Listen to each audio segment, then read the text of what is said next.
හොඳයි. අපි අද ස්ටාර්ට් කරන්න හදන්නේ IS වල තියෙන chapter 4. chapter 4 ගත්තොත් මේ තියෙන්නේ අපිට කතා කරන්න තියෙන areas ටික chapter 4 වල මේකෙදී අපි කතා කරන්නේ ඇත්තටම business information systems ගැන. මේකේ තියෙනවා electronic business systems කියලා. ඒතර business information systems වල main systems එක ගැන කතා කරන්නේ අපි මේකෙදී. එතකොට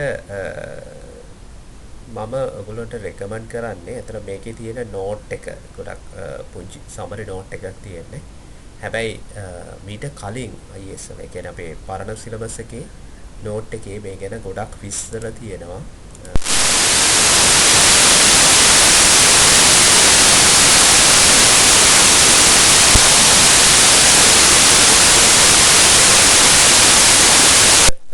knowledge එකක් ගන්න නම් ඔයගොල්ලන්ට මේ ටික කියව ගත්තොත් ගොඩක් හොඳයි. මේක නැති කවුරු හරි ඉන්නවනම් ක්ලාස් එකේ නම් මේ නෝට් එක දීලා තියෙනවා හැමෝටම. නැති කවුරු හරි ඉන්නවා නම් මට YouTube එකේ කමෙන්ට් එකක් දාන්න. ඊට පස්සේ මම මේ report එක මේ නෝට් එක ඔයගොල්ලන්ට එවන්න. right? අපි දැන් බලමු information systems වල තියෙන අපේ main information systems ටික මොනවද කියලා. එතකොට අපි දන්නවා business එකක් කරගෙන යනකොට මෙන්න මේ business එකේ තියෙන එක එක functions තියෙන විදිහ තමයි අපි මේ organization structure එකේදී කතා කරන්නේ.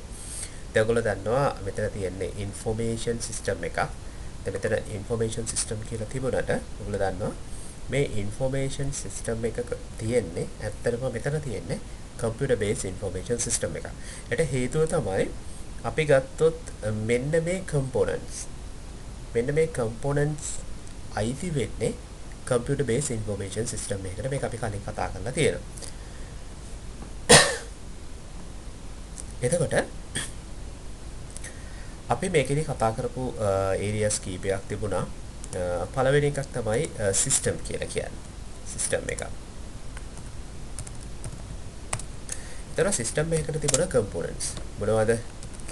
input තිබුණා, output තිබුණා, ඊට පස්සේ process කියලා එකක් තිබුණා. right? එතන ඔය තමයි system එක අපේ components. ඊට පස්සේ අපි ආව මෙතනින් information system කියන එකට.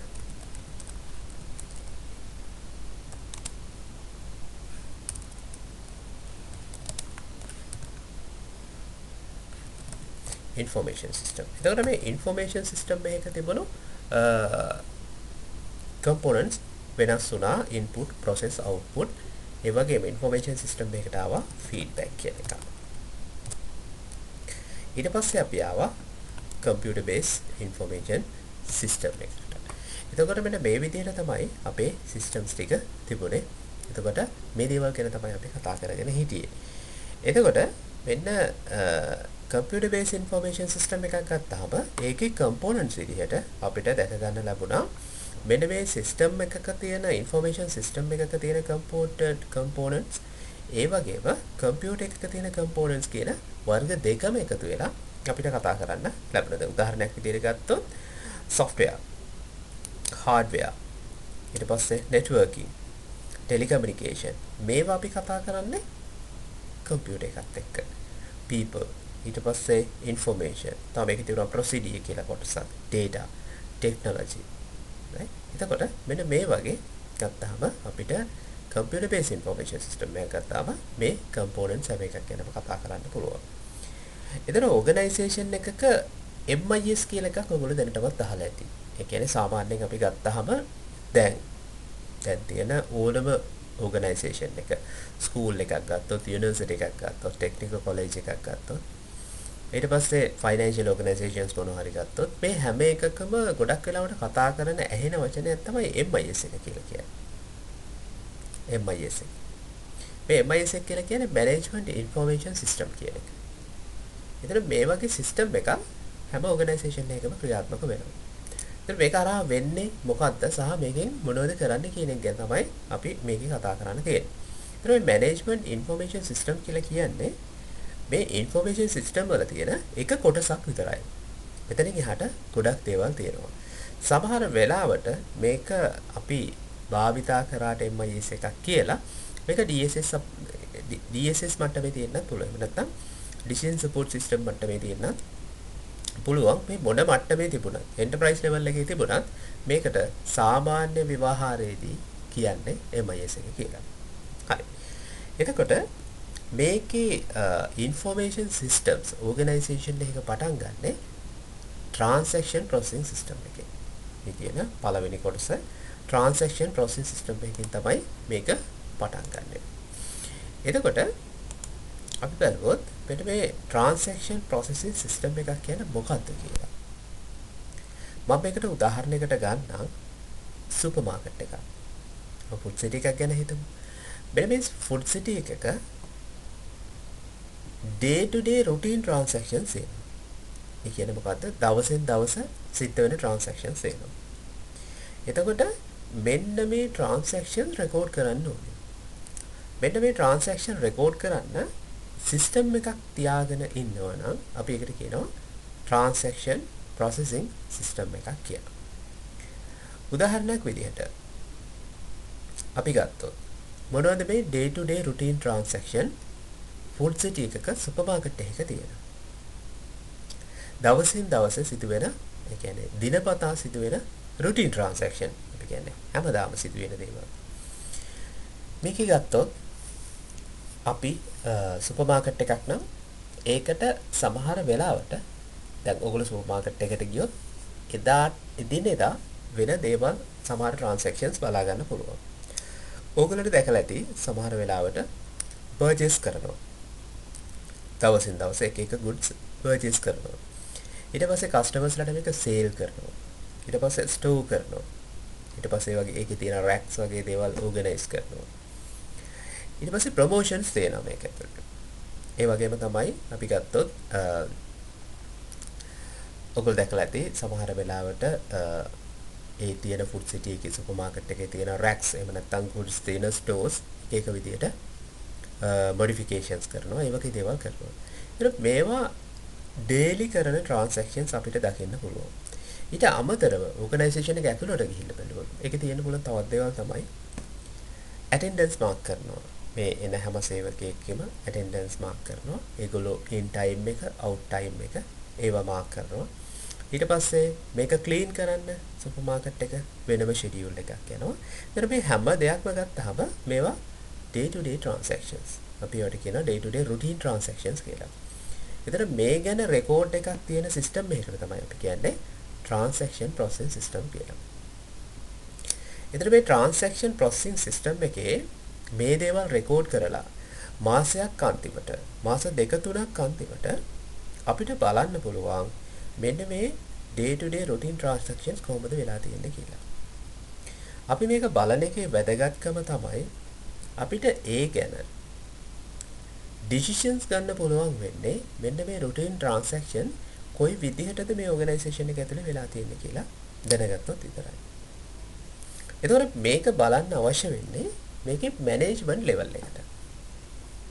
එතකොට day to day routine transaction record කරන්නේ හැම වෙලාවෙම ground level එකේ. ඒ කියන්නේ operational level එකේ. දැන් අපි ගත්තොත් මේකේ sales ගැන record කරන්න ඉන්නවා සුපර් මාකට් එකේ sales කරන අය ඉන්නවා. එතකොට දැන් ඔය අපි ගත්තොත් POS system එකක් run වෙනවා නම් point of sale ඒක transaction process system එකක්. point of sale එකේ goods විකුණන තැන අපි ගත්තොත් ඒක TPS එක කොටසක්. ඒතර ඊළඟ කාරණාව තමයි මේක මතක තියාගන්න ඕනේ මේ systems අපි වෙන වෙනම කතා කරාට transaction processing system, management information system, decision support system, executive support system මේවා වෙන වෙනම ගොඩක් කලාවල දකින්න නැහැ. මේවයි collection එක තමයි සාමාන්‍යයෙන් අපි ඒකට ERP එකක් කියලා කියනවා. enterprise resource plan එක. මෙන්න මේ වගේ ERP system එකක් විදිහට තමයි organization එකක් ඇතුලේ දකින්න හම්බ වෙන්නේ. එතකොට food city එකක් ගත්තාම මෙන්න මේ transaction processing system එකට අදාළ කොටස් ටික තමයි day to day routine transactions එක කියන්නේ. එතකොට managers ලාට අවශ්‍ය වෙනවා මේ organization එක ඇතුලේ decisions ගන්න. ඒ decisions ගන්න අවශ්‍ය වෙනවා මෙන්න මේ day to day routine transactions කොහොමද උනේ කියන එක. එතකොට ගත්තොත් අපි හිතමු අපි මාසෙන් මාසෙ ගියොත් එක එක goods වල නැත්නම් එක එක product එකේ sale එක එක විදිහට වෙන්න පුළුවන්. එක්සැම්පල් එකක් විදිහට ගත්තොත් අවුරුදු මාසේ අප්‍රේල් මාසේ එහෙම නැත්නම් දෙසැම්බර් මාසේ මේ වගේ මාසවල අසාමාන්‍ය විදිහට සේල් එක ඉහළ ගිහිලා තියෙන්න පුළුවන්. මොකද ඒකට හේතුව ඒකත් එක්ක මේ environment එකේ වෙන changes. නේ? එතකොට මෙන්න මේ අප්‍රේල් මාසේ කියන මාසය තුල කොච්චර goods විකුණුණාද කියන එක හැම මාසෙකම රෙකෝඩ් කරලා තියෙනවා නම් අපිට ඊළඟ අවුරුද්ද වෙනකොට බලන්න පුළුවන් මෙන්න මේ goods රෙකෝඩ් වෙලා තියෙන්නේ කොහොමද කොච්චර සේල් එකක් අපිට තියෙනවද කියලා. එතකොට මේ data එක දැනගත්තොත් අපිට පුළුවන්කම තියෙනවා ඊළඟ අවුරුද්දේදී ඒ අප්‍රේල් මාසේ වෙනකොට ඒ සේල් එකට සූදානම් වෙන්න. මේ පොඩි උදාහරණයක් කිව්වේ. එතකොට ඒ වගේ හැම දෙයකදීම අපිට decisions ගන්න ලේසි වෙනවා මෙන්න මේ routine transaction record කරලා තිබුණොත්. එතකොට මෙන්න මේ decisions ගන්න අපි හදා ගන්න සිස්ටම් එක තමයි අපි කියන්නේ management information system එක කියලා. මේක ඇත්තටම පාවිච්චි කරන්නේ managerial level එකේ. මේක පාවිච්චි කරනවා. එතන management එකට ඕන decision එකක් ගන්න මෙන්න මේ transaction processing system එකේ data use කරන්න පුළුවන්. හරි? එතකොට වෙන්නේ කොහොමද? මේකේ මෙන්න මේ transaction processing system එකේ තියෙන data input කරනවා කොහෙටද? management information system එකට. එතකොට management information system එක මීට වඩා වෙනස් එකක්. එතකොට මේකෙන් කරන්නේ මේ database කරගෙන ඒගොල්ලෝ decisions ගන්නවා managerial level එකේ. එතකොට මේ organization එකේ ඇතුළ ගැන. right? එතකොට organization එකේ ඇතුළ විතරක් නෙමෙයි organization එකේ පිට environment එක ගැනත් consider කරන්න ඕනේ decisions ගන්නකොට organization level එකේ. එතකොට organization level එකේ decisions ගන්න මේකේ director board එක හරි decision makers ලා. ඊළඟට ඒගොල්ලන්ට support වෙන්න තමයි decision support system එක සාමාන්‍යයෙන් තියෙන්නේ. ඒ උදාහරණයක් විදිහට ගත්තොත් මේ management information systems වල තියෙන data මෙන්න මේ ගත්ත decisions ඔක්කොම ටිකයි. ඊට පස්සේ environment එකේ තියෙන data ටිකයි ඔක්කොම එකතු කරලා පුළුවන් organization එකට decisions ගන්න. example එකක් විදිහට ගත්තොත් telecommunication අපි ගත්තොත් අපි බලමු අපේ ඔය ඉන්න service providers ලා telecommunication වලට අපි ගත්තොත් Mobitel ඉන්නවා, Dialog ඉන්නවා, Airtel ඉන්නවා, Etisalat ඉන්නවා. මේ වගේ companies තියෙනවා. එතකොට මේ companies වල history එක ගත්තොත් ඉතින් Dialog කියන company එක තමයි ගොඩක්ම popular වෙලා තිබුණේ. ඒ වගේම තමයි ඔයගොල්ලෝ සමහරලාට දන්නේ නැතුව ඇති මේ Dialog කියන company එකේ මුලින් පටන් ගන්නකොටම call rates ගොඩක් වැඩි. සාමාන්‍යයෙන් incoming call එකකට රුපියල් 14ක් විතර විනාඩියකට. ඒ වගේම outgoing වලට රුපියල් 7ක් විතර විනාඩියකට. මෙන්න මේ වගේ ගාණක් charge කරා. එතන මේක ක්‍රමක්‍රමයෙන් අඩු වෙලා ආවා. අඩු වෙලා වෙන දැන් තාම අඩුම මට්ටමකට ඇවිල්ලා තියෙනවා. ඒන හේතුව තමයි Dialog ලට තවත් competitors ලා ටික compete කරන්න සිද්ධ වුණා. උදාහරණයක් විදිහට මේක විශේෂයෙන්ම දැනෙන විදිහට උනේ Airtel කියන කම්පැනි එක ලංකාවට ආවට පස්සේ ඒගොල්ලෝ තාම ශීඝ්‍ර විදිහට මෙන්න මේ call rates ටික අඩු කරගෙන ආවා. එතකොට Dialog කම්පැනි එක ඇතුලේ management එක විතරක් නෙවෙයි. ඒගොල්ලන්ට දැන් ඒගොල්ලෝ ඒ Dialog කම්පැනි එක ඒ වෙනකොට environment එකේ වෙන්නේ මොනවද කියන එකත් බලාගෙන ඉන්න ඕන. එහෙම නැත්තම් වෙන්නේ මොකද්ද? අර environment එකේ ඒ සමාන companies එහෙම නැත්නම් අපි කියන competitors ලා මොනවද කරන්නේ කියන එක ඒගොල්ලන්ට idea එකක් නැහැ. ඒතර decision support system එකේදී වෙන්නේ මෙයා මෙන්න මේ data external data මේකට පාවිච්චි කරනවා. මේ පාවිච්චි කරලා decision making වලට support කරන system එක හදා ගන්නවා. ඒතර මේ system එක use කරලා අපිට පුළුවන් decision make කරන්න. දැන් උදාහරණයක් විදියට financial advisor කෙනෙක් ගත්තොත් decision support system එක. එතන financial advisor අපිට කියන්න පුළුවන් financial status එක සම්බන්ධව decisions ගන්න. example එකක් විදියට organization එක මොනවා හරි property එකක් purchase කරනවා. එතන මේ property එක purchase කරනකොට ඒකේ ඒ වෙලාවේ purchase කරන්න පුළුවන්ද? එහෙම නැත්නම් ඒකට කොච්චර cost එකක් organization එකෙන් දරන්න පුළුවන්ද කියන එක අපිට decision support system එකකින් ගන්න පුළුවන්කම තියෙනවා. ඊට පස්සේ එතනින් එහාට executive support system එකක් ගැන කතා කරනවා. එතන මෙන්න මේ decision support system එකේ output එක අපිට input එකක් විදිහට පාවිච්චි කරන්න පුළුවන් මොනවටද? executive support system එකට. එතකොට executive level එකේ කවුරු හරි ඉන්නවනම් organization එකේ ඉන්න executives ලට decisions make කරන්න ඒගොල්ලන්ට පාවිච්චි කරන්න පුළුවන් executive support system එක. එතන මෙන්න මේ විදිහට තමයි මේ අපේ තියෙන management information systems ටික එහෙම නැත්නම් information systems ටික ක්‍රියාත්මක වෙන්නේ. මේකෙදි key points දැනගෙන ඉන්න ඕනේ. ඒ කියන්නේ දැන් අපි ගත්තොත් exam එකේදී මේකේ ප්‍රශ්න අහනවා නම් transaction processing system එකක් ගත්තාම මේක use කරන level එක මොකක්ද organization එකේ. නේ organization එකේ level එක ගත්තොත් දැන් මේ අපි organization එකේ pyramid එකක් මේ විදිහට ඇන්දොත් මේකේ තියෙන ground level එක අපි කියනවා transaction level එකක් කියලා. right ඊළඟට තියෙනවා management level එකක් ඊළඟට decision making level එකක් තියෙනවා. right එතකොට මෙන්න මේකේ use කරන්න මෙන්න මේ ground level එකේදී තමයි transaction processing system එකක් සිද්ධ වෙන්නේ. ඊට පස්සේ තවත් අහන ප්‍රශ්නයක් තමයි මේකේ record වෙන දේවල් මොනවද කියලා.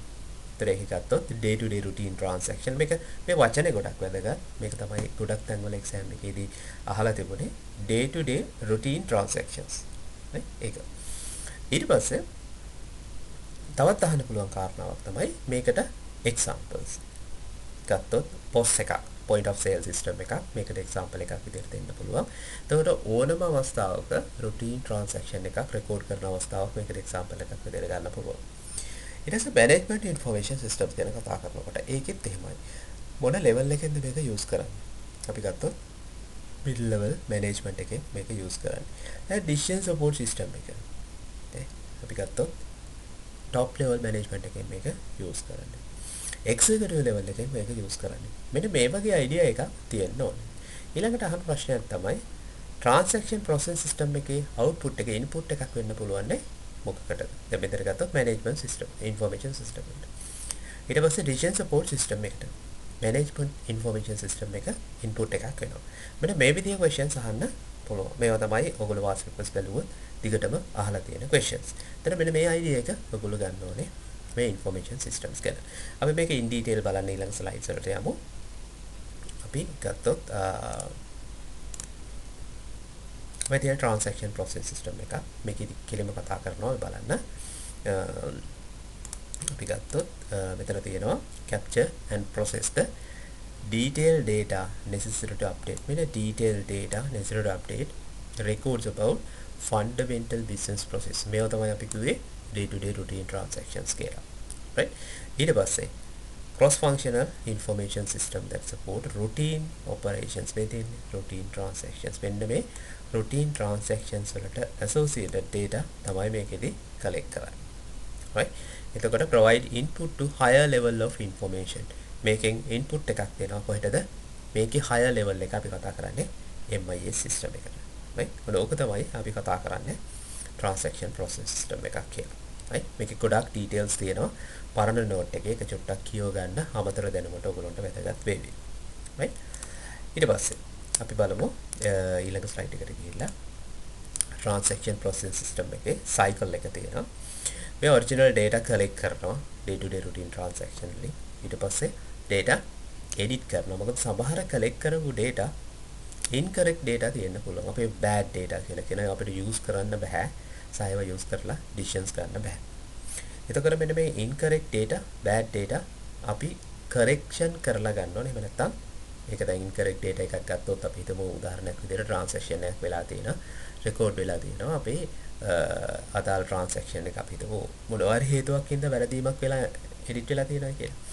enter වෙලා තියෙනවා කියලා. එතකොට මේ enter වෙච්ච එක ඒ වැරද නිවැරදි කරන්න ඕනේ. ඒ නිවැරදි කරලා තමයි අපේ database එකේ තියාගන්න. මොකද එහෙම නැත්නම් අපි මේක base කරගෙන තමයි ඉතින් systems ඔක්කොම හදන්නේ.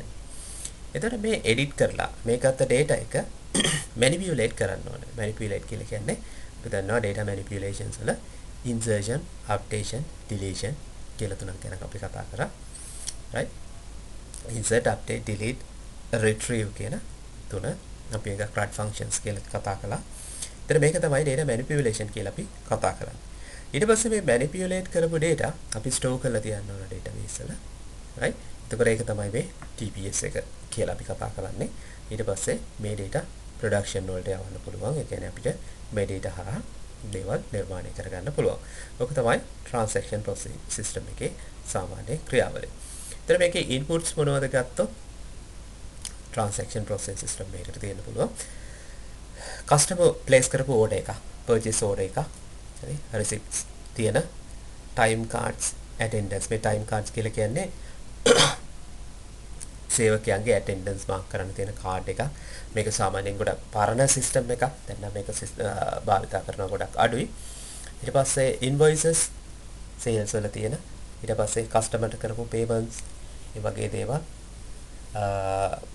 process එකේදී මේකේ කතා කරන්නේ data collection, data editing, data correction, data processing, data storage, document production කියන එක. right? ඒකට ඒ වගේ දේවල්. output එක result එක organization records update කරනවා. ඊට පස්සේ මේක මේ output එක input එකක් වෙනවා management information system වලට. right? ඊට පස්සේ අපි කතා කරනවා ඊළඟ level එක management information system බලන්න. transaction data තියෙනවා. ඒවා transaction processing system එක කරා management information system එකට එනවා. එතන මේ management information system එකේ අපි කතා කරන්නේ ගොඩක්ම මෙන්න මේ reports ගැන. මොකද මේ managerial decisions වලට අවශ්‍ය report generate කරන එක තමයි management information system එක කරා වෙන්නේ. දැන් මේකේ තියෙනවා summary reports තියෙනවා, exception reports තියෙනවා, ඒ වගේ reports තියෙනවා. right?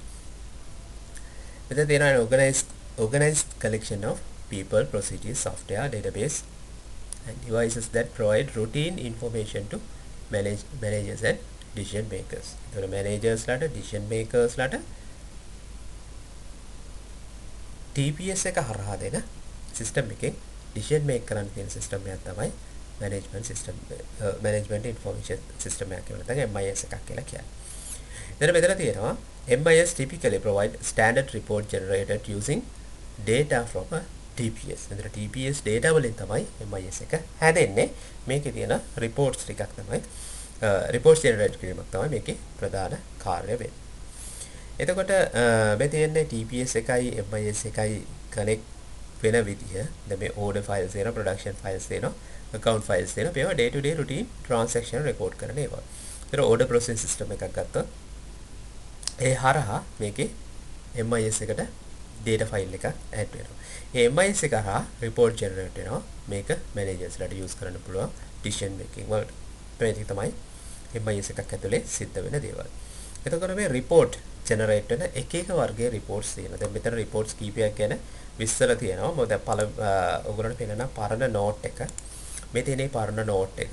මේකේ තියෙන MIS එකක් මේ තියෙන්නේ. මේ MIS එකේ තියෙන reports ටික. drill down, exception, demand report, key indicator report, schedule report. ඒතර මේ ටික ගත්තාම මෙතන තියෙනවා ලොකු විස්තරයක් මෙන්න මේ එක එක තියෙන reports ගැන. එතකොට ඔයගොල්ලෝ මේක පොඩ්ඩක් කියව ගන්න. මොකද ඒක ගොඩක් වැදගත් වෙයි. මෙතනදී ඊටම පුංචි note එකක් තමයි දීලා තියෙන්නේ. මෙතනදී periodic schedule reports ගත්තොත් මේකදී අපි කතා කරන්නේ periodical. එහෙම නැත්නම් monthly වෙන්න පුළුවන්, yearly වෙන්න පුළුවන්, quarterly වෙන්න පුළුවන්, day by day වෙන්න පුළුවන්. මේ වගේ exact period එකක provide කරන reports අපි කියනවා schedule reports කියලා. ඊට පස්සේ තියෙන exception reports කියලා. එතකොට මේ exception report එකක් කියලා කියන්නේ සාමාන්‍යයෙන් automatically තමයි මෙයාව generate වෙන්නේ. එතකොට මේක වෙන්නේ මම උදාහරණයක් විදිහට කිව්වොත් මොනවා හරි accept කරපු දෙයක් නැත්තම්. දැන් උදාහරණයක් විදිහට අපි හිතමු organization එකට supplier කෙනෙක් අපි හිතමු මාසේ 20 වෙනිදා වෙනකොට මොනවා හරි supply එකක් දෙනවා. එතන මේ 20 වෙනිදා වෙනකොට මේ supply එක ආවේ නැත්තම් report එකක් automatically generate වෙනවා. මෙන්න මේ supply එක organization එකට ඇවිල්ලා නැහැ කියලා. මොකද ඒක critical situation එකක්. අනේ ඒ වගේ අවස්ථාවල generate වෙන reports වලට අපි කියනවා exception reports කියලා.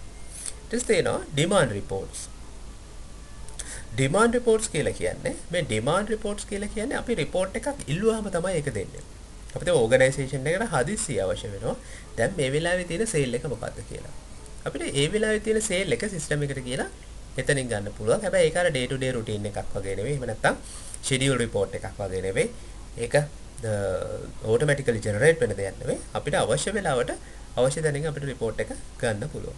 ඒකට අපි කියන ඩිමාන්ඩ් රිපෝට් එකක් කියලා. ඊට පස්සේ පුෂ් රිපෝටින් මේකෙදි කතා කරන්නේ මැනේජර්ස්ලාගේ ඩෑෂ්බෝඩ් එකට අවශ්‍ය රිපෝට් එකක් පුෂ් කරන එක. දැන් මේ පෙන්නලා තියෙන ඩිජිටල් ඩෑෂ්බෝඩ් දැන් රිපෝට්ස් ජෙනරේට් කරනකොට ඇත්තටම නම්බර්ස් වලින් නෙවෙයි ග්‍රාෆ්ස් වලින් තමයි ගොඩක් වෙලාවට රිපෝට්ස් දෙන්නේ. මොකද ග්‍රාෆ් එකක තියෙන ක්ලැරිටි එක ගොඩක් වැඩි. ඒ කියන්නේ ইনফෝමේෂන් grab කරගන්න ඊටම අඩුම කාලයකදී පුළුවන්. ඒ හින්දා දැන් ඔයගොල්ලෝ ෆයිනලි ඒකේදී ප්‍රොජෙක්ට් එක කරනකොටත් ගොඩක් සැලකිලිමත් වෙන්න මෙන්න මේ රිපෝට්ස් දෙනකොට ඒක ගොඩක් ග්‍රැෆිකලි දෙන්න try කරන්න. එතකොට ඒක තමයි ඒගොල්ලෝ accept කරන්නේ. ඊට පස්සේ මේකේ තියෙනවා activities ටික. එතන මේ activities වල තියෙනවා දැන් අපි බලුවොත් මේක කොහොමද කියලා. Consider following statements තියෙනවා. MIS can support only structured question decision making. එතන මේ questions වල තියෙනවා structured, unstructured, semi structured කියලා questions types කීපයක්. structured question එකක් කියලා කියන්නේ exact answer එකක් දෙන්න පුළුවන්. දැන් උදාහරණයක් විදිහට අපි ගත්තොත් මේ මාසේ sale එක කීයද? මේ මාසේ A කියන product එකේ sale එක කීයද? ඒක structured එකක්. right? එතකොට semi structured එකක් කියලා කියන්නේ එහෙම exact answer එකක් දෙන්න පුළුවන් වගේම prediction එකක් තියෙන්න පුළුවන්. unstructured question එකක් කියලා කියන්නේ ඒකේ prediction නැත්තරම තියෙනවා. දැන් අපි ගත්තොත් ඉස්සර මාස 6 තුල සේල් එකේ growth එක කොහොමද අපේ වෙන්නේ organization එක කියලා ගත්තොත් ඒක unstructured question එක. ඒතර ඒ වගේ එකකට අපිට support කරන්න බෑ මෙන්න මේ තියෙන TPS වලට. එතකොට මේක ගත්තොත් කොහොමද support කරන්නේ කියලා මේකේ හොඳ note එකක් තියෙන summary එකක් අන්තිමට මම ඒක පෙන්නන්නම්. මෙන්න මෙතන බලන්න. මේ තියෙන මෙන්න මෙතන තියෙනවා. මෙන්න මේ slide එක 19th. මේ slide එකේ තියෙනවා මෙන්න මේ MIS එක, TSS එක, TPS එක කොහොමද support කරන්න කියලා. operation level එකේදී අපිට support කරන්න පුළුවන් decision makers structure විතරයි.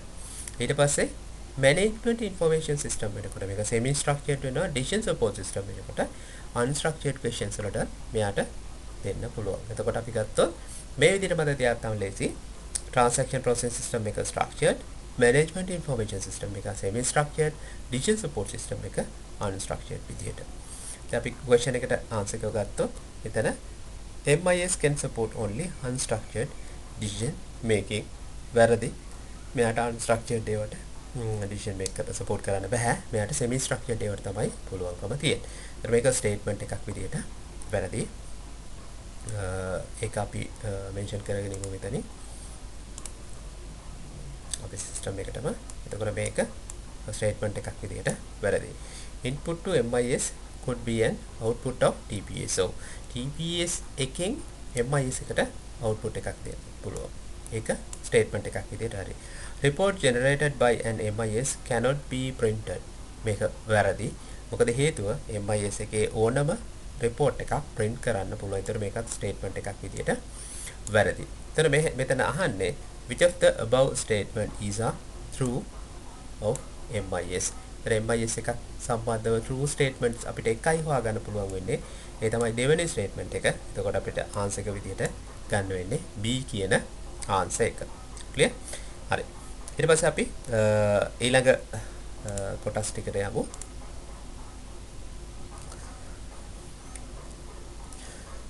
ඊට පස්සේ type of function specific MIS. එතකොට මේකේ කතා කරන්නේ MIS types කීපයක් ගැන. specific MIS types කීපයක් ගැන තමයි මෙතනදී කතා කරන්නේ. අපි මේකෙදි කතා කරනවා marketing information system එකක්, human resource information system එකක්, financial management information system එකක්, production management information system එකක්. ඒතර මෙන්න මේ ගැන මම ඊළඟ වීඩියෝ එකේදී විස්තරාත්මකව ඔයගොල්ලන්ට දෙන්න. එතකොට මේ දක්වා අපි කතා කරලා තියෙන්නේ MIS වල. එහෙම නැත්නම් 4 වෙනි chapter එකේ පළවෙනි වීඩියෝ එක මේ තියෙන්නේ. එතකොට ඊළඟ වීඩියෝස් වලින් මම 4 වෙනි chapter එක ඉදිරියට කරගෙන යන්න පුළුවන්. එතකොට මේ වීඩියෝ එකේ මොනවා හරි questions තියෙනවා නම් comment කරන්න YouTube එකේ. අපිට පුළුවන් ඒවා බලලා ඔයගොල්ලන්ට අවශ්‍ය answers දෙන්න. දැන් අපි දන්න විදිහට මේක අපේ institute එක විතරක් නෙමෙයි ගොඩක් institutes වල students ලා මේක study කරනවා. ගොඩක් වැදගත් දෙයක්. ඉතින් ඒ හින්දා මේක ස්ටඩි කරන්න කමක් නැහැ කවුරු වුණත් ස්ටඩි කරාට මොනවා හරි ක්වෙස්චන්ස් තියෙනවා නම් දාන්න. එතකොට අපේ ඉන්ස්ටිටියුට් එකේ අපි ප්‍රොවයිඩ් කරලා තියෙනවා පරණ නෝට්ස් ස්ටුඩන්ට්ස්ලාට ඒවා කියවන්න. එතකොට එක්සෑම් එක තියෙනවා. ඒ හින්දා මේ දවස්වල හොඳට පාඩම් කරන්න. හරි. එතකොට අපි ඊළඟ වීඩියෝ එකේදී හම්බ වෙමු. බොහොම ස්තුතියි.